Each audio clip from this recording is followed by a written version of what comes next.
네, 이번 시간에는 제 4장 두 번째 강의가 되겠습니다. 여러분 교재에서 151페이지 4의 3절 이산풀이의 변환이 되겠는데요. 지난 시간까지 우리가 배웠던 것이 DT, FS, 그러니까 이산 주기 신호에 대해서는 DT, FS를 통해서 주파수를 분석하고요. 그 다음에 이산 시간 비주기 신호에 대해서는 DT, FT를 사용해서 퓨리에 트랜스폼을 사용해서 주파수 정보를 찾아낸다 이렇게 얘기를 했었습니다. 그러면 이제 오늘 배우려고 하는 이산 퓨리의 변화는 DFT가 되겠는데요. 여기서 DFT니까 이 T가 타임이 빠진 것이죠. Discrete Fourier Transform이 되겠습니다. 그래서 이 시간에 대한 어떤 그런 개념들이 빠지고 있다 이렇게 생각을 해볼 수가 있겠습니다. 이 얘기는 어떤 연속성에 대한 주파수 스펙트럼에서의 어떤 그러니까 DTFT를 처리하면은 주파수 스펙트럼이 연속 스펙트럼으로 나오잖아요.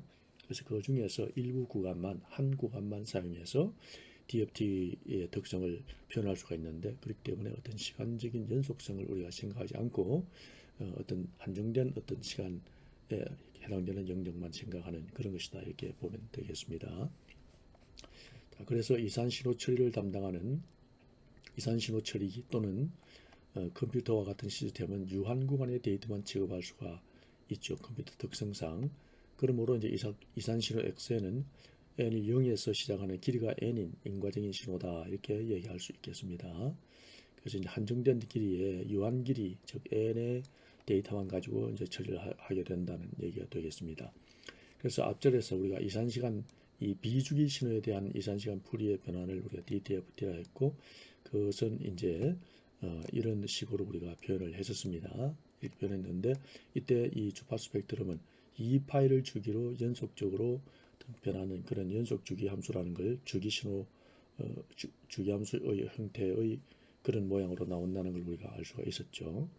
그래서 이제 x 오메가의 주파수 있는 스펙트럼의 한 주기 0에서 2파이 혹은 뭐 마이너스 파이에서 파이까지 이와 같은 범위에서 이제 한 주기만 가지고서 우리가 해석을 할 수가 있는데 그럼 이제 DTFT는 이렇게 DTFT에서 DTFT 결과로부터 즉 X의 오메가죠. 이 X 오메가로부터 이 그 0에서 2파이 범위 요 한 주기에 해당하는 범위에 대해서만 등 간격으로 n개의 샘플을 취하는 겁니다. 그러니까 우리가 앞에서 한 주기가 이제 우리가 예제에서는 마이너스 4파이에서 4파이까지 됐는데 이게 보니까 이제 이런 식으로 주기 이런 식으로 주기적으로 이렇게 마이너스 파이에서 파이까지 이 주기적으로 계속 반복되어온다는 걸 우리가 볼 수 있습니다. 이 한 주기로부터 n이 n분의 2파이죠.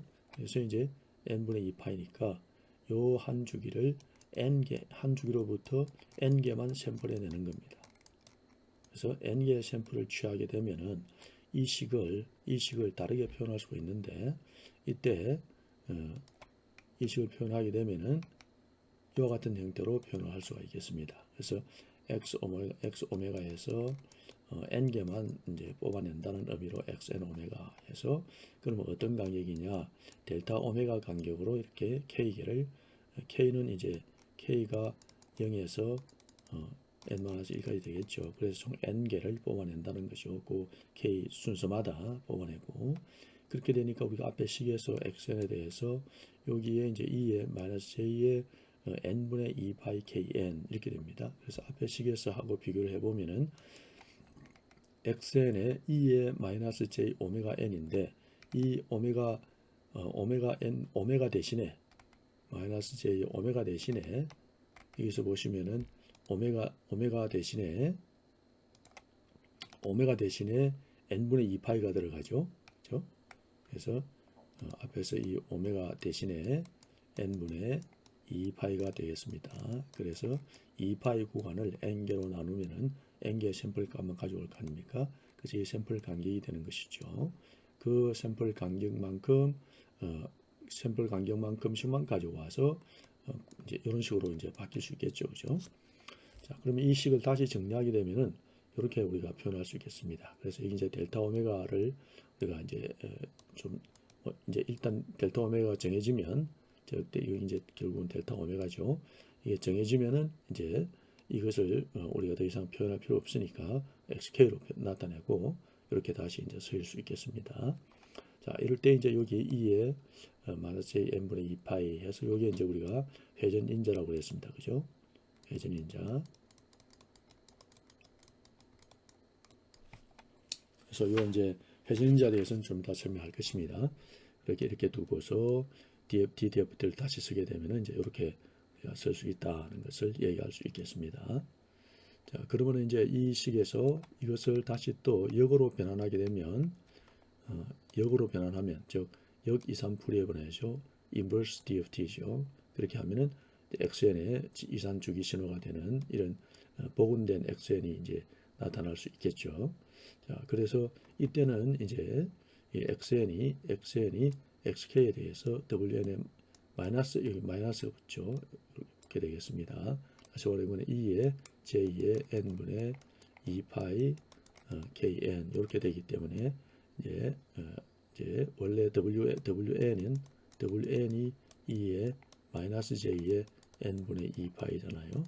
그래서 요 식이 되어야 되니까 요 WN에 대해서는 마이너스 1승이 돼야 이렇게 되겠죠. 이렇게 되겠죠. 그죠? 그래서 이제 이렇게 마이너스 KN 이렇게 식이 되겠습니다. 자, 그러면 이제 이거를 그림으로 단적으로 간단하게 설명하면 이 이제 비주기 신호잖아요. 그죠? 비주기 신호가 되는데 이 비주기 신호를 DTFT를 취하게 되면은 X 오메가가 나오죠. 그래서 연속 스펙트럼이 나옵니다. 그죠? 그 연속 스펙트럼에서 한 주기 0에서 2파이까지만을 가지고서 n개로 샘플링 한 겁니다. 그럼 n개로 샘플링 하면 이게 다시 말하면 DFT가 되는 것이죠. 이게 DFT가 되는 것입니다. 그래서 이제 이렇게 봤을 때 이 비주기 신호에 대해서 DTFT를 취하면은 스펙트럼이 연속 주기 스펙트럼이 나오는데 그 중에서 한 주기에 대해서 한 주기만을 뽑아서 거기에서 n개로 샘플링해서 스펙트럼 값을 가지고 오면은 그게 DFT의 결과와 같다는 것을 얘기합니다. 그래서 이제 결국은 이 DFT는 결국 이제 우리가 사용할 때 우리가 비주기 신호지만은 이제 실제로 처리할 때는 유한계로 유한계 n개를 뽑아야 되잖아요. 그래서 유한계 n에 대해서 이렇게 n개를 뽑아가지고 이제 처리를 하는 것이죠. 자, 그렇다면은 이제 결국은 뭐 우리가 이제 요런 과정을 사실은 요런 과정에서 DFT의 개념이 이제 나타나는데 이거를 우리가 간단히 생각할 때 비주기 신호에서 특정 구간 n개의 구간을 가지고 와서 데이터 가지고 와서 처리를 하면 이게 결국 이제 DFT가 된다는 얘기예요. 이렇게 하면 이런 결과가 나오게 되면 이게 DFT가 되고 역으로 하면은 이제 다시 또 XN을 구할 수가 있게 되는데 실제로 구하게 되면은 이렇게 구하게 되면은 이것이 이제 실제로는 주기에 해당되는 이제 신호가 어떤 이렇게만 나오기 때문에 주기 신호가 될 수 있겠죠, 그죠? 그렇게 된다면 그럼 결국은 이제 여기서 이제 우리가 결과적으로 얘기하면 결국 말하면 이 DFT라는 것은 우리가 DT FS라든지 DT FT라든지 여기까지의 어떤 개념을 벗어나서 순수하게 이산신호 LTI 시스템, 리니어 타임 인베리언트 이산 시스템에서 이 X에 N이 들어가고 그 다음에 여기 이제 여기서 이제 주파수 스펙트럼을 DFT를 만약에 거치게 되면은 우리가 X에 K를 얻을 수가 있는데요. 여기서 이제 X 오메가였지만은 이제 유한하기 때문에 유한 샘플링 개수이기 때문에 SK로 할 수 있겠죠. 이렇게 이제 우리가 DFT를 거쳐서 XK 개수를 우리가 주파수 개수를 구할 수가 있는데요. 스펙트럼 구할 수 있는 이 얘기는 다시 말하면 우리가 이 XN이 이산 신호든 비주기 신호든 주기 신호든 거기에 관계없이 n개를 택하면 된다는 얘기가 되겠습니다. 그래서 이제 실용적이 되는 거죠. 지금까지 이러한 개념을 바탕으로 DFT 이제 개념이 생성이 되었는데 이제 이와 분리해서 생각해 보면 DFT 시스템이라는 것, DFT 알고리즘이라는 것은 입력 신호의 XN에서 n개의 유한계의 데이터를 취하고 그것에 대해서 DFT를 취하면은 우리가 유한계의 이 XK 주파수 함수를 우리가 주파수 특성을 구할 수가 있다는 거죠. 그럼 이때 이제 n을 몇 개를 취하느냐, 이 xn으로부터 n 개를 취하는데 유한계의 스펙 것을 취할 때 몇 개를 취하느냐에 따라서 많이 취하면 많이 할수록 이 xk가 더 정밀하게 나타나겠죠. 다시 말하면 우리가 델타 오메가가 n분의 2파이였잖아요, 그죠? 그렇기 때문에 n의 개수가 많으면 많을수록, 그죠? 이 델타 오메가의 개수도 많아지겠죠, 그죠? 그래서 이제 그렇게 해서 우리가 좀 더 정밀하게 주파수 성분들을 찾아낼 수가 있게 되는 것이죠. 그래서 지금까지 우리가 이제 CT-FS 연속 시간, 그다음에 CT-FT 이걸 근거로 해서 여기로부터 우리가 이산 신호에 대해서는 DTF에서 DTFT를 주기 신호, 비주기 신호에 대해서 이런 어떤 주파수 특성을 나타내는 그런 알고리즘들을 우리가 구현을 했는데 이제는 DFT로 넘어오면서부터 이런 개념은 우리가 생각하지 않고 DFT 오직 DFT에 대한 대해서하고 XN의 입력이 이것이 주기 신호든 비주기 신호든 간에 이산 신호에 대해서 n개를 택하고 그 n개에 대해서 DFT 처리를 하게 되면은 n개의 주파수 스펙트럼을 구할 수가 있다는 겁니다. 그래서 이제 DFT를 우리가 구하는데 이 n의 개수가 많으면 많을수록 다시 말하면 이 델타 오메가의 간격이 좁아진다는 거죠. 여기 이제 분의 능이 되는 거죠. 이것이 이제 주파수 이 2파이 구간의 2파이 구간의 이 주파수 영역을 n개로 나누니까 이 n이 크면 클수록 이 구간이 짧게 아주 작게 구간을 아주 좁은 간격으로 표현할 수 있겠죠. 그 말은 주파수를 더 정밀하게 표현해낼 수 있다는 의미가 되는 것입니다. 자, 그렇게 해서 이제 우리가 DFT라고 하는 어떤 이제 이산 시스템에, 즉 이산 LTI 시스템에서 입력 신호의 주파수 성분을 분석하는 가장 효율적인 그런 알고리즘을 우리가 DFT라고 하는 알고리즘을 이산 불이의 변환이라고 하는 알고리즘을 이제 우리가 배우게 되고 앞으로 이것을 이제 적극적으로 활용해서 주파수 성분을 이해하게 된다. 근데 실제로 이제 이 DFT는 계산 시간이 굉장히 많이 걸리기 때문에 이거를 좀 더 빠르게 계산할 수 있는 알고리즘이 이제 다음 시간에 우리가 공부하게 될 Fast Fourier Transform FFT를 사용해서 또 속도를 더 빠르게 계산할 수 있죠. 즉 FFT는 결과적으로 DFT입니다. DFT는 단순히 처리 속도를 빠르게 하는 하나의 방법인 겁니다. 자, 그렇게 해서 이제 DFT에 대한 개념을 우리가 생각할 수가 있겠습니다. 자, 그러면은 이제 앞에서 우리가 회전 인자라는 걸 우리가 얘기했었죠. 그래서 회전 인자는 WN은 2의 마이너스 J n분의 2파이 이렇게 되었습니다. 그죠? 그럼 이걸 갖다가 우리가 생각해 볼 때 이렇게 생각할 수 있습니다. 복소 평면에서 그죠? 예를 들어서 n이 8이라고 그러면 한 회전을 하는데 한 번 회전하는데 이 우리가 한 번 회전할 때 멈추는 곳이 하나, 둘, 셋, 넷, 다섯, 여섯, 일곱, 여덟 이렇게 8번 한 번, 두 번, 세 번, 네 번, 다섯, 여섯, 일곱, 여덟 요 구간에 요때 값만 우리가 주파수 성분을 찾아내라 이런 얘기가 되죠. 만약 n이 16이면 어떻게 해야 될까요? 지금 16이면 여기 중간중간 하나씩 더 넣어야 되죠. 그죠? 그래서 0, 1, 2, 3, 4, 5, 6, 7, 8, 9, 10, 11, 12, 13, 14, 15, 16 이렇게 되겠죠. 그렇게 해서 16개를 이제 뽑아내야 되고 그죠? 이 얘기는 이 중간중간에 그 주파수 성분을 뽑아낼 때 그때의 그 값들을 얼마나 더 정밀하게 뽑아낼 수 있느냐에 관계하는 것이 되겠죠. 따라서 이제 이 WN이 곱해지면 곱해지고 한 번 곱해지고 또 한 번 곱해지고 그죠? 이것이 n분의 2파이니까 이게 결국은 이 n분의 2파이가 델타 오메가잖아요. 그죠? 이렇게 해서 n분의 2파이마다 n분의 2파이마다 이제 이렇게 이동해 가는 거죠. 그래서 곱해질 때마다 단위원 위에서 시계 방향으로 한 점씩 회전 이동하기 때문에 붙여진 이름이다. 그래서 회전 인자다. 이렇게 우리가 얘기할 수 있겠습니다. 그래서 여기서부터 W8에 대해서 0번째, 그 다음에 이제 1번째, 2번째, 3번째, 4번째 이렇게 이제 역으로 보면은 이렇게 변화할 수 있겠죠. 그죠? 그래서 WN에 이제 N의 1이면은 이제 여기가 되겠습니다. 그래서 회전을 이렇게 이 방향으로 우리가 회전한다고 가정하면은 여기가 W1, 2, 3, 4, 5, 5, 6, 7 이렇게 되는 것이겠죠. 이렇게 계산이 된다 이렇게 보면 되겠습니다. 이걸 우리가 회전인자다 이렇게 얘기할 수 있겠습니다. 자, 그러면 이제 우리가 만약에 회전인자는 n번 이동하게 되면 복속품의 단위원을 한 회전에서 원위치로 돌아오죠, 그죠? n번 이렇게 회전하면은 n번 이제 n번 정차하면서 그런 얘기죠. n번 정차하면서 한 바퀴 돌아오면 원래점으로 돌아오는 것이죠, 그죠? 그래서 한 회전에서 원위치로 돌아오게 되므로 주기 n인 즉 주기 함수가 주기가 n인 그런 어떤 주기 함수가 된다는 걸 우리가 생각할 수 있겠죠, 그죠? wn이라는 것은 자 그래서 wn의 k의 n은 k는 여기 이제 여기 한 주기죠, 한 주기마다 반복된다는 걸 우리가 볼 수가 있습니다. 그래서 이 회전 인자를 사용하게 되면 DFT 계산할 때 즉 이걸 갖다가 이제 더 빨리 계산할 수 있는 FFT 계산이라고 하는 것을 알고리즘을 구현할 때 이 성질을 회전 인자의 이 성질을 이용하는 것이죠. 그러면 이제 패스트 퓨리에 트랜스폼 계산이 계산 알고리즘을 우리가 구현할 수 있게 된다 이렇게 여러분들이 생각하면 되겠습니다. 자 그러면 DFT 쌍을 이용한 디지털 신호체인데 우리가 이제 요거를 조금 더 그림으로 우리가 보게 되면 이렇게 볼 수 있다는 거죠.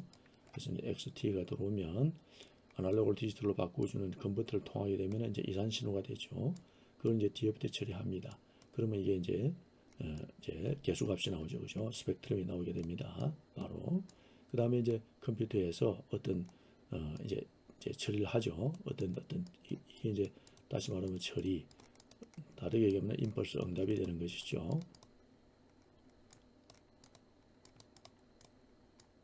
이렇게 해서 이제 YK가 출력 스펙트럼이 되고 여기에 대해서 이제 IDFT를 취하면은 YN은 다른 새로운 출력을 우리가 구할 수 있고 그걸 여기까지 이산 신호죠. 이산 신호. 그다음에 여기서 이제 디지털 아날로그로 바꿔주는 컨버터를 거치게 되면은 연속 신호가 나오는 것이죠. 그래서 여기까지가 이제 연속 신호. 이 구간은 이제 이산 신호가 처리가 되겠습니다. 여기가 이제 다시 또 출력이 될 때는 연속이 되는 것이죠. 이 사이에 DFT가 있고 IDFT가 있습니다. 이것을 더 연산 처리를 빠르게 하기 위해서 FFT를 우리가 사용하게 됩니다. 시스템 프로그램에서는. 자, 그래서 이제 우리가 이걸 하기 위해서 DFT라고 하는 함수도 하나 만들고 IDFT도 하나 만들고요. 그렇게 해서 이제 DFT는 입력 들어가고 그다음에 크기, 샘플의 개수 그걸 넣게 되면은 이제 WN이 구해지고 그렇게 해서 이제 앞에 수식에 의해서 이런 수식에 따라서 XK가 이제 구해지는 것이죠, 그죠? 그래서 XN이 들어가서 XK가 구해지는 것이고, 그다음에 역은 IDFT는 인버스는 XK가 들어가고, 그다음에 N은 같이 들어가줘야 되죠, 개수니까. 그렇게 들어가게 되면은 이제 SK가 들어가고 N이 들어가게 되면은 WN이 계산이 되고, 그다음에 이제 역의식에 의해서 XN을 구할 수 있겠죠, 그죠? 그래서 XK 여기는 IDFT는 XK가 들어가서 XN이 나오는 것이고 DFT는 XN으로부터 XK를 구하는 것이죠. 이 두 개가 IDFT가 하나의 쌍이다, 그죠? 어떤 듀얼의 형태를 가지고 있다 이렇게 볼 수 있죠. 변환이니까요, 역변환이고. 자 그러면은 우리가 이제 이것을 이제 입력 신호가 예를 들어서 1111 이런 신호 여기가 이제 원점이고요. 그래서 이런 신호를 이제 DFT, IDFT 해가지고 이 XN이니까 DFT 하면 XK 나오죠, 그죠? XK. 그 다음에 XK를 IDFT 하면 SQ로부터 IDFT를 취하게 되면은 XN이 나오는 거죠, 그죠? 이렇게 이런 순서가 이렇습니다. 그럴 때 이제 여기에서 SK가 나오면은 이걸 우리가 그래프로 보기 위해서 이렇게 절대값을 취해가지고 이제 단순히 우리가 이제 보는 것이죠. 어떻게 생겼는지 값이 어떻게 나오는지를 보기 위해서 하는 것이고요. 자, 그래서 이제 한번 DFT, IDFT 테스트를 한번 해봅시다. 이 111에 대한 신호에 대해서 결과가 이렇게 해서 IDFT까지 거쳐서 나오면 뭐가 나와야 됩니까? 다시 111이 나와야 되겠죠, 그죠? 그러면 이 DFT와 IDFT가 제대로 동작한다는 것을 우리가 생각할 수 있겠습니다. 이해할 수 있겠습니다.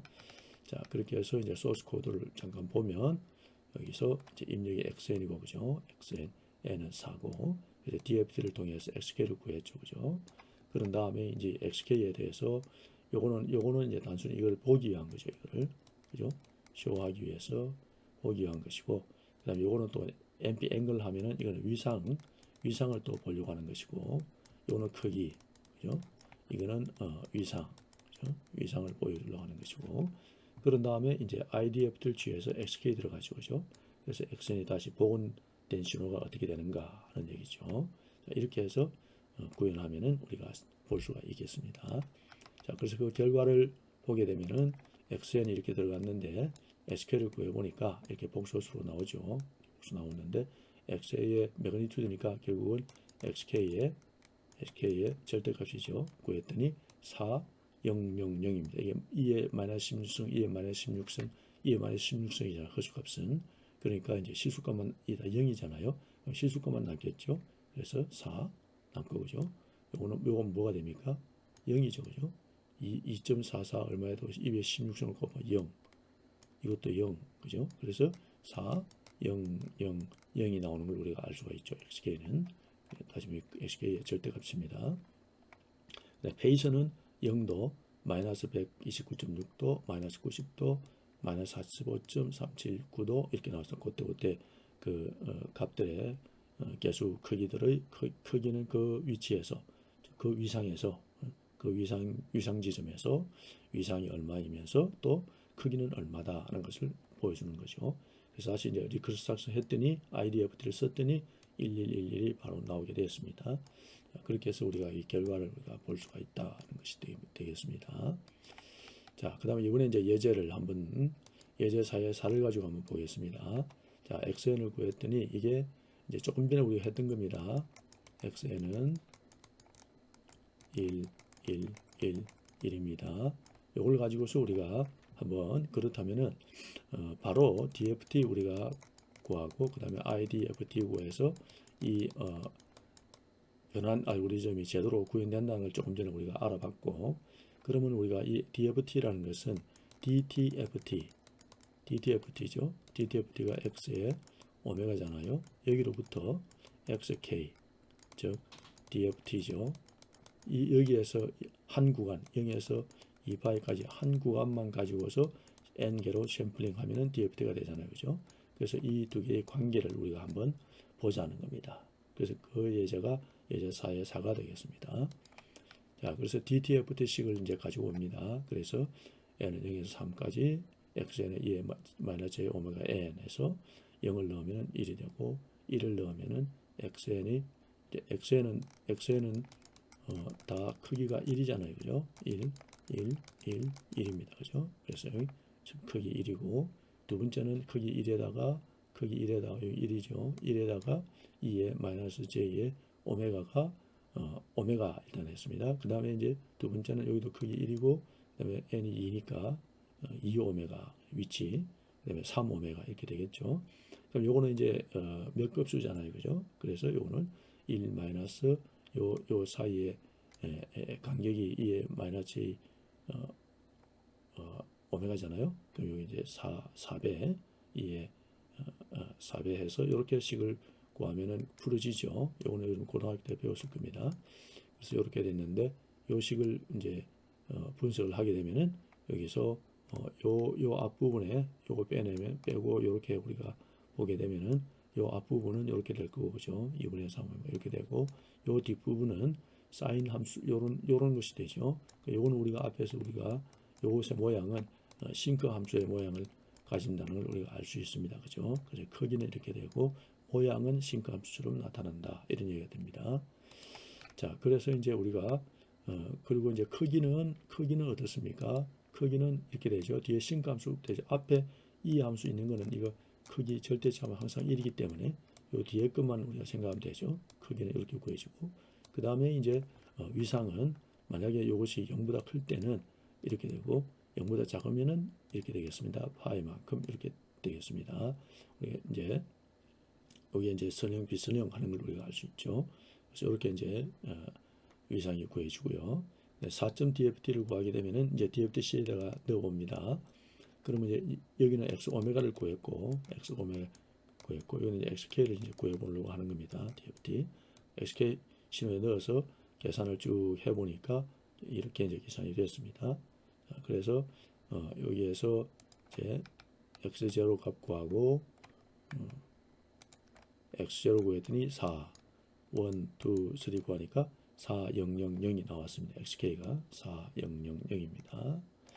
자, 그래서 우리가 앞에서 x 오메가도 x 오메가는 앞에서 여기서 수식에서 x 오메가는 이렇게 신가함수로 나타나잖아요. 그죠? 이렇게 신가함수. 이거는 크기 1이고 이거는 1이죠. 이렇게 하면 그래서 신가함수처럼 이 신가함수처럼 연속적으로 나타난다는 거죠. 예를 들어서 이제 이런 식으로 나타난다는 얘기입니다. 자, 이렇게 이제 신가함수로 나타나고 그 중에서 xk는 4000으로 나타난다는 겁니다.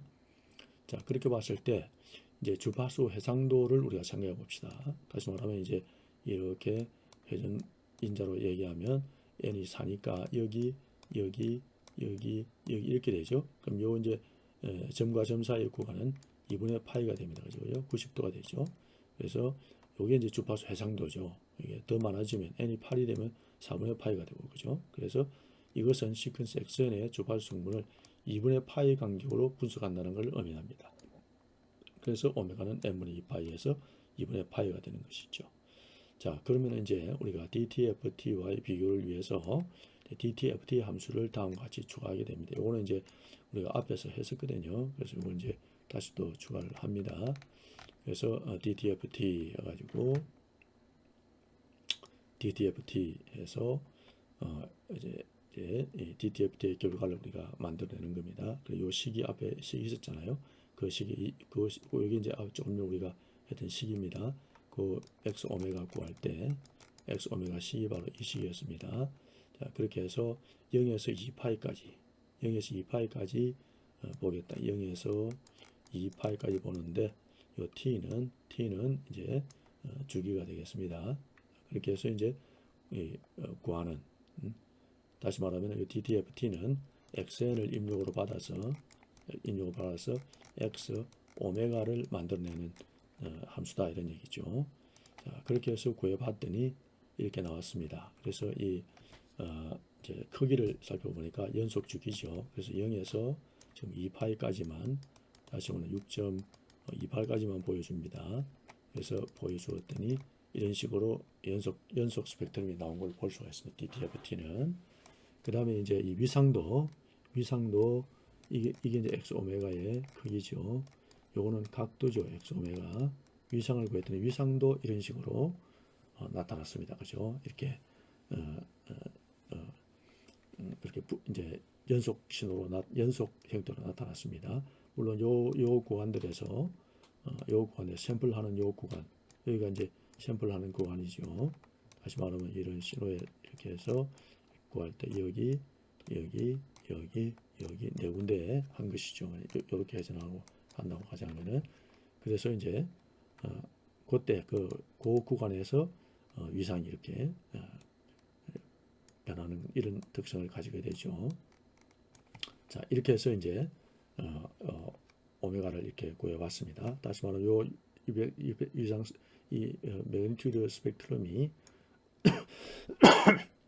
0에서 2파이 구간에서 이제 세 번의 0점이 나타나게 됩니다. 0이 되는 지점이 나타나게 됩니다. 그 지점일 때 다시 말해 크기가 지금 플러스로 기울기가 어떻게 됩니까? 내려오다가 또 플러스로 바뀌죠, 그죠? 그래서 그럴 때에 이 불연소 현상이 일어나는 요 시간에 요 때에 자, 그러면 우리가 이제 DFT 결과를 한번 보겠습니다. 그럼 DFT XK는 이제 이렇게 되죠. XK의 크기를 구했더니 4, 0, 0, 0 이래 나오고 이때 위상 즉 델타 XK죠. 위상을 구했더니 0, 그다음에 마이너스 125점 얼마, 또 90 정도, 그다음 또 뭐 45점 얼마 이렇게 나왔었죠. 이렇게 네 개의 값과 n이 4니까요. x 오메가로부터 한 주기에 대해서 이런 연속 증거에서 4개만 뽑아냈죠. 이렇게 4개만 뽑아냈습니다. 자, 그렇게 하니까 위상도 요 4개만 생겼죠. 그죠? 위상도 4개만 지금 있는 겁니다.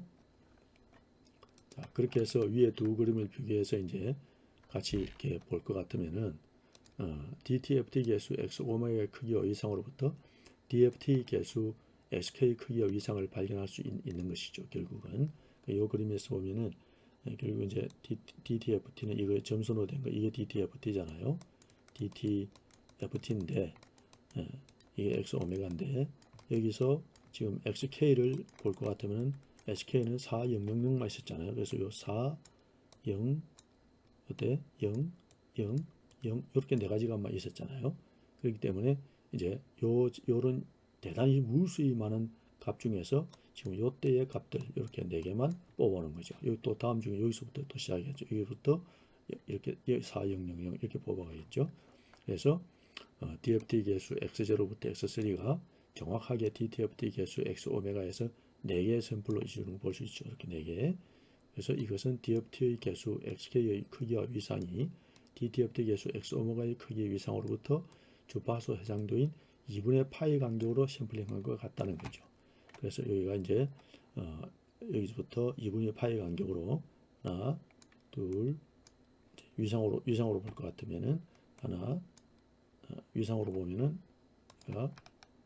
2분의 파이 간격마다 0, 여기, 여기, 여기 이런 식으로 2분의 파이 간격마다 뽑아내는 것을 우리가 볼 수가 있게 된다는 얘기가 되겠죠. 자, 그러면 이제 우리가 이제 이 DTFT의 연속 스펙트럼 요거하고 XK의 관계를 DFT와 DTFT의 관계를 우리가 볼 수가 있었습니다. 그래서 DTFT는 주기성이 있고 그 다음에 대칭성이 있는데 이걸 활용해 가지고 이 주기성으로부터는 한 주기만 뽑아내고 그 다음에 대칭성으로부터는 이제 또 반주기만 필요하다는 거죠.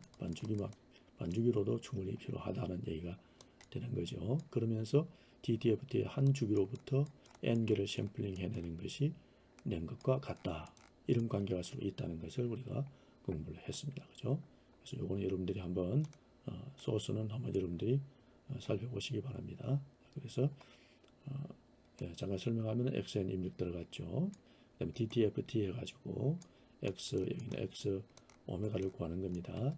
그다음에 매그 MXN은 X 오메가의 요걸 구하는 것이고, 그다음에 앵글은 각도 X의 오메가를 구하는 것입니다. 이렇게 구한 것이고, 그래서 그림 1을 가지고서 이 0부터 그죠?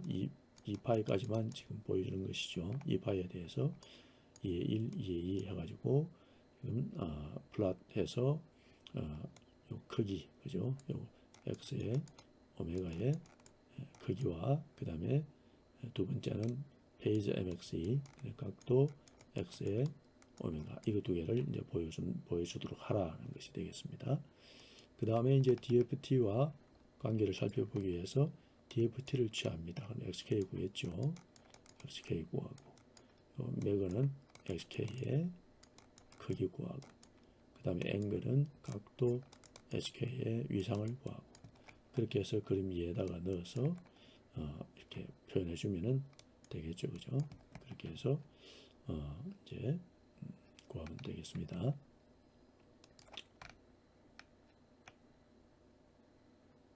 자, 여러분들 한번 해석을 해보기 바랍니다. 자, 그렇다면 우리가 앞에서 이제 예제 4-4를 보면 DFT로부터 즉 N이 정해졌잖아요. 이 N이 4로 정했었으니까 우리가 주파수 스펙트럼의 성분은 4개밖에 뽑지 못한다는 얘기죠. 그렇다면 DTFT X 오메가에서부터 더 많은 샘플을 얻을 수 있는 방법이 필요할 것 같아요. 이제 N이 4로 됐는데 주파수 스펙트럼에서 X 오메가로부터 4개밖에 못 뽑잖아요. 이걸 갖다가 좀 더 많이 뽑을 수 있는 방법이 없을까 이런 얘기입니다. 자, 그래서 그렇게 할 수 있는 방법을 우리가 예를 들어서 8개를 뽑고 싶다. 이제 8개를 뽑고 싶다. 예를 들어서 그래서 이제 그렇게 하기 위해서는 어떻게 해야 되냐면은 n이 8이 돼야 되잖아요. 어쨌든 n을 8이 하는데 그러면 4개밖에 사실은 실제 데이터는 4개밖에 없는데 여기에다가 8이려면 4개가 필요하죠. 이 4개는 그러면 값을 뭐 특별한 값을 줄 수가 없기 때문에 4개를 0으로 삽입한다는 거죠. 그래서 제로 패딩을 해서 연산을 한다는 겁니다. 그래서 1111에다가 원래 1111에다가 0을 4개 추가로 넣는 겁니다. 뒤쪽에. 그래서 후미에 0을 4개 더 삽입해서 n이 8로 되게 만드는 거죠. 자, 그렇게 해서 이제 계산을 하게 되면은 이제 xk는 식이 이렇게 되겠죠. 이렇게 되고 여기서 회전인자 w8을 구하면은 이렇게 되죠. n분의 2파이니까 8분의 2파이니까 4분의 파이죠. 그렇게 해서 계산을 해보니까 이게 이런 값으로 0.w8이 이렇게 되죠. 그래서 이제 주파수 정도는 어떻게 되겠습니까? 오메가는 8분의 n분의 2파이니까 4분의 8로 더 원래는 4분의 2파이 해서 원래는 2분의 파이였는데 요거보다 반 줄어드는 4분의 파이로 더 낮아져서 주파수 분해능이 2배로 더 높아지게 된다는 것을 알 수가 있겠습니다. 그렇게 해서 결과를 우리가 보면은 어떤 결과를 가져오느냐 하면은 이 xn이 원래 1111 이렇게 4개잖아요. 그죠? 이 4개 xk를 원래 구했을 때는 4개밖에 나오지 않았습니다. 그죠? 4, 0, 0, 0 나왔잖아요. 근데 xn1은 이제 이렇게 0을 4개 제로 패딩을 했습니다. n1 이렇게 됐죠. 거기에 대해서 이제 DFT를 해보게 되면은 4 이렇게 나오죠. 하나, 둘, 셋, 넷, 다섯, 여섯, 일곱, 8개가 나옵니다. 그럼 이거 잘 보시면은 4에 여기 이제 4에 2.88 2에 만에 16승이잖아요. 그러면은 이제 여기서 우리가 이제 이렇게 4개가 나왔는데 여기는 8개가 이제 결과가 나온다는 걸 알 수 있습니다. 그래서 그렇게 이제 이렇게 8개가 나왔습니다. 그 다음에 이제 이번에 12개를 더 0을 한번 넣어 봅시다. 그러면 111에 12개를 넣게 되면 n이 뭐가 되죠? n이 16이 되죠. 그죠? 그래서 여기 8개 보면은 요 사이에서 이제 이렇게 여기 이 4개고 8개니까 중간중간에 하나씩 값들이 이제 나오게 되는 겁니다. 그러면 이제 여기다가 12개를 더 첨가하게 되면 n이 16이 되죠. 그러면 16에 대해서 계산 이제 회전인자를 계산하게 되면은 이렇게 되고 여기에 대해서 이제 주파수 해상도는 16으로 했기 n이 16이니까 8분의 파이로 더 낮아지죠. 그 불해능이 4배나 더 높아진다는 얘기죠. 자, 그렇게 해서 이제 그러면은 우리가 앞에서 우리가 n이 4라는 것은 4점 DFT 이렇게 얘기를 할 수 있습니다. 근데 8점 우리가 n을 4개 0을 4개를 제로 패딩 해 가지고 8점 DFT 했더니 8점 DFT는 요 4개 중 4개에 대해서 중간중간에 하나씩 값이 나왔어요. 근데 16점 DFT를 하게 되면은 그럼 16 DFT는 요 8점 DFT에 또 중간중간에 하나씩 들어가서 총 16개가 나온다는 얘기죠. 그래서 이렇게 12개를 더 삽입해서 총 16으로 만들면 매그니튜드도 총 16개 나오게 된다는 겁니다. 자, 그래서 이제 이렇게 0을 넣어서 패딩을 해가지고 0을 넣어서 이렇게 스펙트럼을 좀 더 분해능을 높이는 그런 형태를 우리가 뭐라고 하냐면은 0을 해서 주파수 분해능을 높이는 것을 우리가 SK에 이제 찾을 수 있는 SK 개수를 늘리는 것 단순히 그렇게 했을 때 이걸 우리가 고밀도 스펙트럼이다. 그래서 댄스 스펙트럼이라고 얘기를 합니다. 자, 그러면은 이제 요 소스 코드를 우리가 보게 되면은 이제 xn이 111, n은 4 해서 이제 매번 크기만 우리 이제 위상은 지금 하지 않고 크기만 가지고 하니까 그래서 x에 4가 되죠. 4에 이제 k를 구했고 그다음에 요거는 0을 4개 패딩 해가지고 x8k를 구했습니다. 그다음에 12개를 제로 패딩 해가지고 여기서 16k가 이렇게 구해졌었죠. 그렇게 해서 이걸 갖다가 이제 그림으로서 비교하면서 보여주기 위해서 이렇게 이제 그림을 그립니다. 그럼 간단하게 그림을 먼저 보면 우리가 이렇게 볼 수 있겠습니다.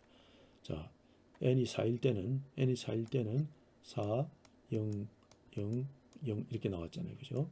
그럼 n을 8을 넣게 되면 어떻게 되나요? 4, 0, 0, 0은 그대로 있죠. 그대로 있는데 이 사이에 하나, 둘, 셋, 4개가 또 값이 추가가 됐잖아요. 그죠? n을 이제 제로 패딩을 12개에서 n을 6개 만들게 되면은 이번에는 4, 0, 0, 0이었고 그 다음에 요게 8일 때 된 것들이었죠. 추출된 것들이었죠. 근데 이제 그 사이사이에 또 하나씩 더 이렇게 값이 나온다는 걸 우리가 볼 수가 있습니다. 그죠? 자, 그럼 이 결과를 우리가 가만히 놓고 보면은 그냥 n이 원래 데이터, 원 데이터가 n이 4개였잖아요. 그죠? 원래 오리지널 데이터는 4개밖에 없었습니다. 근데 가짜로 여기 4개 더 추가하고 여기 12개 더 추가했거든요. 그렇게 가짜 데이터를 넣은 겁니다. 이때. 그래서 이제 밀도만 높인 거죠. 다시 말하면 4000인데 요거 사이에 4000, 4000 사이에 여기는 4개를 넣고 여기는 8개를 더 넣는 거죠. 그렇게 해서 이제 하나, 둘, 셋, 넷, 다섯, 여섯, 일곱, 8개가 더 들어갔죠. 4개가 더 들어가고 8회에서 그 다음에 이제 또 사이사이 이렇게 들어가서 총 12개가 들어간 셈이죠. 여기서부터 이렇게는 12개가 더 추가된 셈이고 여기서 여기로 들어가는 것은 4개가 더 추가된 것이죠. 자, 그렇게 해서 이제 해보니까 이렇게 이제 나와야 될 게 중간에 사실은 이거는 원래 없는 데이터나 없는 거나 마찬가지예요. 원래는 없는 거나 마찬가지인데 이런 것들을 넣음으로 해서 좀 더 스펙트럼의 보여주는 그 밀도가 요 사이 이런 것들을 넣어서 밀도가 좀 있게 이렇게 보였다는 겁니다. 이렇게. 그렇지만 이런 것들도 뭡니까? 원래 DTFT의 값들이죠. DTFT로부터 여기 뽑아낸 게 이거잖아요. 그죠? 요 중간 뽑아낸 게 이거고, 요거 뽑아낸 게 이거고, 여기 뽑아낸 게 이거고, 그죠? 그 다음 이렇게 12개 영삽입해서 나온 결과는 요 사이에 있는 요 하나, 둘, 3개 값. 여기도 하나, 둘, 셋, 하나, 둘, 셋, 하나, 둘, 셋. 요 총 12개 값을 뽑아낸 거죠, 사실은. 그래서 실제로는 이제 X 오메가에서 가지고 온 것입니다. 근데 이제 원래는 이렇게 이제 4개만 가지고 올 수 있는 거를 중간에 있는 이런 것들을 가지고 옴으로 해서 이렇게 밀도가 좀 더 높은 그런 고밀도 스펙트럼을 우리가 볼 수가 있게 된다는 것을 알 수가 있는 것입니다. 자, 그래서 이 앞에 두 예제를 가해서 몇 가지 사실을 우리가 생각해 볼 수 있는데 첫 번째는 뭐냐면은 0 삽입, 즉 지로 패딩 한다는 것은 시퀀스에 더 많은 0을 삽입하는 현상인데 0 삽입 후에 시퀀스의 길이 n이 더 커질수록 DFT 결과는 DTFT로부터 더 좁은 간격의 샘플들을 얻는 것과 같은 효과다 말이죠. 그래서 우리가 DTFT가 예를 들어서 이런 데서 하나, 둘, 4개만 뽑을 수 있던 걸 8개를 뽑고 그 다음에 16개를 또 뽑아낼 수 있다는 거죠. 그렇게 해서 이제 이런 더 좁은 간격으로 샘플을 얻을 수 있는 그런 효과를 제공하지만은 0 삽입을 하게 되면 고밀도 스펙트럼을 제공하는 거죠. 하지만 여기서 보면은 단순하게 시퀀스 xn에 0을 추가하는 것 뿐이지 새로운 정보가 더해진 것이 아니기 때문에 주파수 성분을 더욱 정확하게 얻을 수 있는 고해상도 스펙트럼을 제공하는 것은 아니다. 이제 고밀도 스펙트럼하고 고밀도 하이 덴시티 그 앞에서 고밀도 하면 하이 덴시티가 되겠습니다. 하이 덴시티를 가지고 다시 말하면 n이 만약에 4라고 하면 사실은 x 오메가로부터 4개만을 뽑을 수 있는데 제로 패딩 함으로 해서 더 많은 것을 뽑아내서 보여줄 수 있다. 그러니까 보여주는 그 밀도를 더 높였다는 거죠. 그러나 고해상도 다시 말하면 그 원래 있던 주파수 성분을 아주 정밀하게 뽑아내는 그런 어떤 것은 아니다는 겁니다. 그래서 그러면 고해상도 스펙트럼을 얻기 위해서는 처음부터 더 많은 실제 데이터를 구해야 되는 거죠. 만약에 n을 8로 하겠다 그러면은 데이터 자체를 xn 데이터를 구할 때 데이터 자체를 이걸 8개를 뽑아내야 된다. 앞에처럼 4개 뽑아가지고 0을 4개, 0을 12개 이렇게 추가하는 제로 패딩이 아니고 원래부터 처음부터 실제 데이터를 8개를 구해낸다는 겁니다. 뽑아가지고 그걸 스펙트럼화 한다는 겁니다. 그러면 그럴 경우에 이제 예를 들어서 한번 보십시다. 자, 그러면 이제 예를 들어서 x는 이런 겁니다. 코사인 함수 2개가 이렇게 지금 있습니다. 이 합성된 신호인데 0에서 10에 대해서 xn은 0에서 10입니다. DFT를 결정하고 스펙트럼 구하시오. 다시 말해 xn의 n이 지금 현재 이제 10개만 우리가 생각해 보겠습니다. 자, 그렇게 해서 이제 10점 DFT인데 여기 이제 여기 0부터 n이 이렇게 한 주기를 얘기한 거기 때문에 0부터 n이 0부터 9까지 되겠습니다. 자, 그렇게 해서 그냥 이렇게 고치겠습니다. 이렇게 되겠습니다. 자, 그래서 0에서 9까지 10개의 데이터만 가지고서 DFT 처리했습니다. 요거는 처음부터 n이 0부터 99까지 해서 n이 이게 100개로 더 많았죠. 그럼 요 10개에 대해서 이제 100개가 되려면 여기는 요때는 10개만 원래 데이터 10개에 대해서 90개를 제로 패딩한 결과하고 처음부터 100개를 뽑아낸 결과하고 이걸 우리가 한번 보려고 하는 겁니다. 자, 그렇게 해서 이제 우리가 10점 시퀀스를 n이 10으로 해서 xn과 그 다음에 n 10으로 해서 DFT를 구했더니 xn이 이제 이렇고 DFT 구하니까 xk 구하니까 이렇게 10개가 나왔습니다. 그죠? 자, 그러면 이제 우리가 여기서 보게 되면은 10점 DFT를 구하게 되면은 여기가 이제 10점 DFT입니다. 그러면은 이제 이게 하나, 둘, 셋, 넷, 다섯이죠. 그 사이에 이제 이것들이 0이 되는 겁니다. 그 0, 이 값들을 보면은 그렇게 xk가 이제 이런 값들이 나오는 것을 우리가 볼 수가 있는데요. 근데 요거는 이제 그게 아니고요. 총 이제 여기서 보면은 우리가 앞에서 이렇게 보면은 n을 이제 10개로 했잖아요. 그죠? 10개로 했습니다.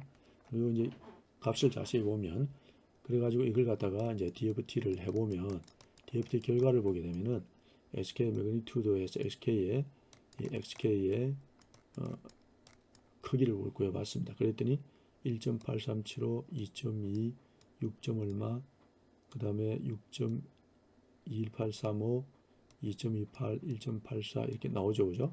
그러니까 이걸 우리가 자세히 보게 되면은 이제 이걸 잘 보십시오. 이렇게 보면은 여기 하나, 둘, 셋, 넷, 다섯 개. 뒤에 다섯 개는 어떻습니까? 1.84, 5993 똑같죠. 그다음 요거는 2.28 똑같죠. 똑같습니다. 그러니까 똑같은 요 다섯 개에 n이 예를 들어서 10이면은 이게 절반, 즉 다섯 개가 지금 스펙트럼도 다섯 개가 반복이 돼서 나오죠. 그러니까 결국 이 0에서 2파이에 서로 반복이 되어 0에서 파이까지만 우리가 취하면 된다는 얘기죠. 자, 그렇게 해서 우리가 0에서 파이 구간으로 반복 형성된다는 거죠. 그래서 스펙트럼을 보니까 xn은 이제 이렇게 이제 0부터 9까지 해서 총 10개입니다. n이 n 10개를 가지고 DFT를 취했더니 10개가 나올 텐데 그 10개 중에서 5개가 하나, 둘, 셋, 넷, 5개 여기까지가 똑같은 값이나 요 뒤에 또 5개가 이제 나오게 되는 겁니다. 자, 그래서 여기가 이제 이렇게 이제 구해지는 걸 우리가 볼 수가 있고요. 그 다음에 이제 이렇게 이제 SK가 이렇게 구해진 걸 볼 수가 있습니다. 그렇죠? 반만 지금 나타냈습니다. 자, 그 다음에 이제 이번에는 이제 주파수 간격, 즉 주파수 해상도가 앞에서는 0.2파이였죠. 그러다 보니까 우리가 앞에서 결과에서 보게 되면은 여기서 보겠습니다. 여기서 보면은 원래 시기에서 주파수가 0.48파이하고 0.52파이 이렇게 주파수가 두 개죠. F1과 F2 주파수 두 개인데 0.48, 0.52파이예요.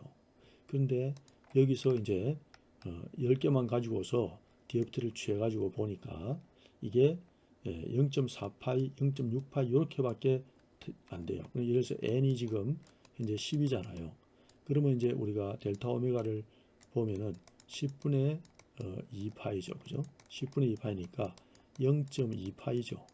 이 주파수의 해상도가. 그럼 0.2파이니까 여기가 0이면은 여기 0.2파이, 0.2파이마다만 값을 찾을 수 있죠. 그럼 여기 0.2파이 때 값, 0.4파이 때 값, 그죠? 그다음 0.6파이 때 값, 그다음에 이거는 0.8파이 때 값, 이래 되죠?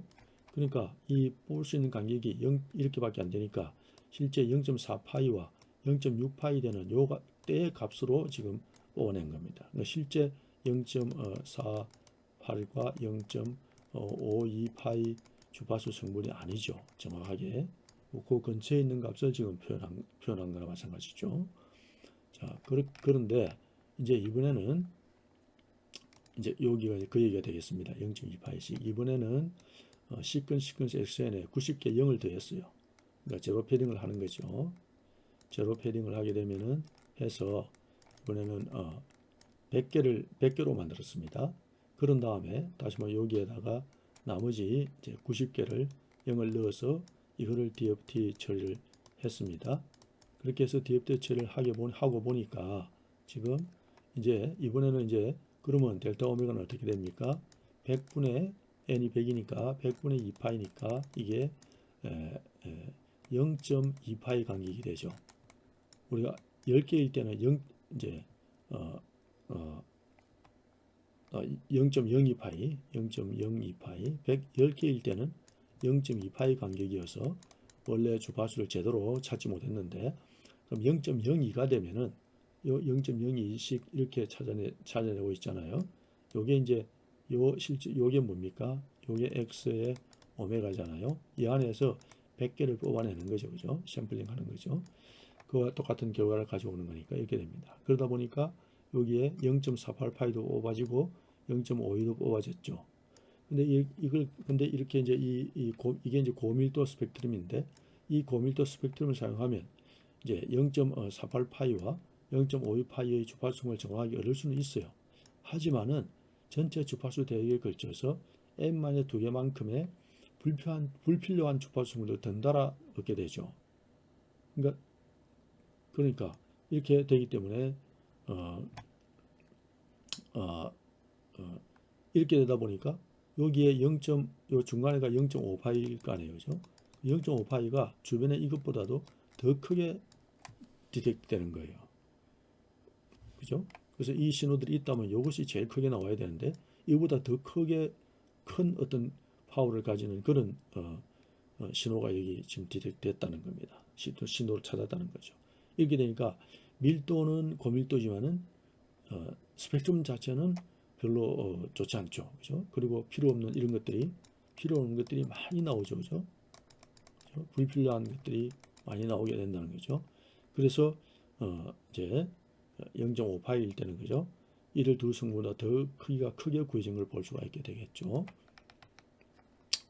따라서 그러므로 적은 수의 샘플 개수에 많은 0을 삽입한 방법으로는 정확하게 실제 주파수 성분만을 넘는 고해상도의 스펙트럼을 얻지는 못하는 겁니다.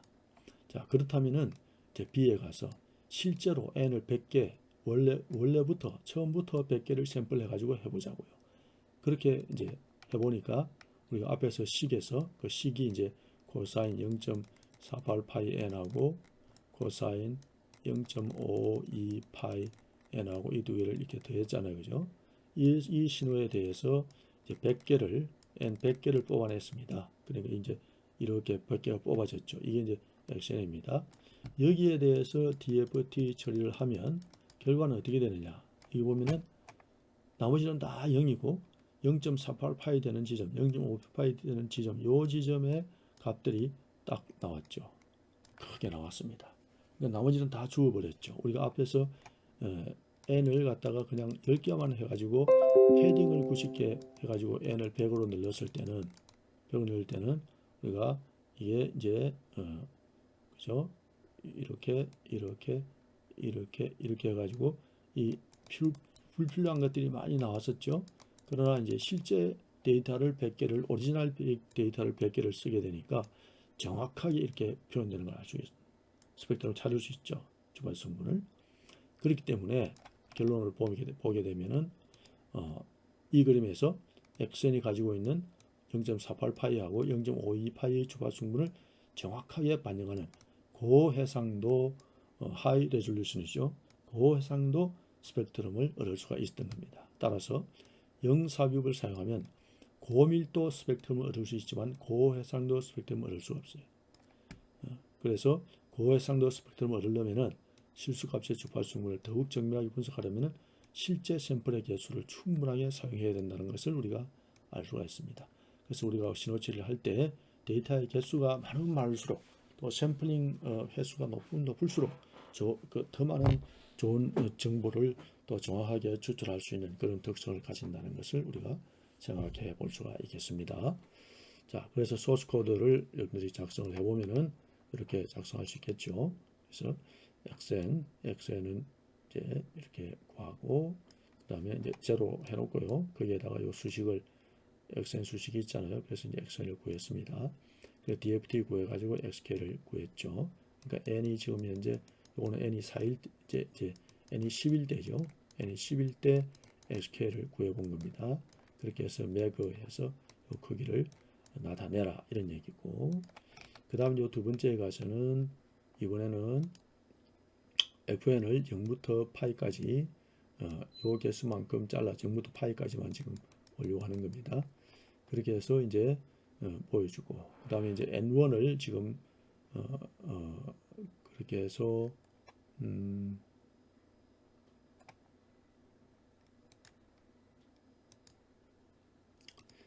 그 다음에 이제 요거는 뭐냐면은 n1을 100으로 합니다. 이 얘기는 이제 앞으로 우리가 n이 10이었잖아요. 그죠? 10이었는데 n1 해서 n1 이걸 100으로 해가지고 제로를 다 넣는 이런 배를 하나 만듭니다. 100개짜리 n이 100개짜리 만들어 놓고 거기에서 0에서 n까지만, 즉 0에서 10까지만, 0에서 9까지죠. 요 100개 중에서 이게 다 지금 현재 np.0였으니까 이게 다 0이잖아요. 0인 상태에서 0에서 9까지 원래 신호 xn을 여기 xn이죠. xn을 여기다가 집어넣는 거죠. 다시 말하면 이제 100개에 전부 0인데 여기서 여기까지 0에서 9까지 xn을 여기다가 집어넣었어요. 그럼 나머지 여기 다 0이 되죠. 다시 말하면 여기 이제 제로 패딩 하는 거나 마찬가지죠. 그렇게 한 다음에 이 x1에 대해서 매그니튜드를 구하는 거죠. 그럼 요거는 이제 제로 패딩한 거, 제로 패딩한 결과. 그래가지고 이걸 이제 그림에서 보여주고요. 그림 위에서 요 이제 90 제로 패딩이라는 걸 얘기해주고요. 그 다음에 이번에는 N2로 했습니다. 그래서 천자를 100으로, 이거는 실제 데이터를 가지고 오는 거죠. 그래서 요 수식 자체에서 N2개만큼, 즉 100개를 뽑아냈죠. 그래가지고 이제 크기를 구해가지고 보여주는 것이죠. 그래서 그림에 보면 그림이 3개가 나오는데 요 결과는 요거는 n이 그냥 11대 결과, n이 100이지만은 그때는 제로 패딩을 한 결과, 요거는 실제 데이터 100개의 결과, 요거는 이제 고밀도 스펙트럼, 요거는 고해상도 스펙트럼, 이렇게 우리가 생각해 볼 수가 있습니다. 이 결과를 우리가 앞에 설명할 때 이렇게 설명이 됐죠. 여기 이제 고밀도, 고해상도, 이렇게 결과를 우리가 볼 수가 있게 되었습니다. 자, 이렇게 해서 4장 두 번째 강의를 마치도록 하겠습니다. 수고했습니다.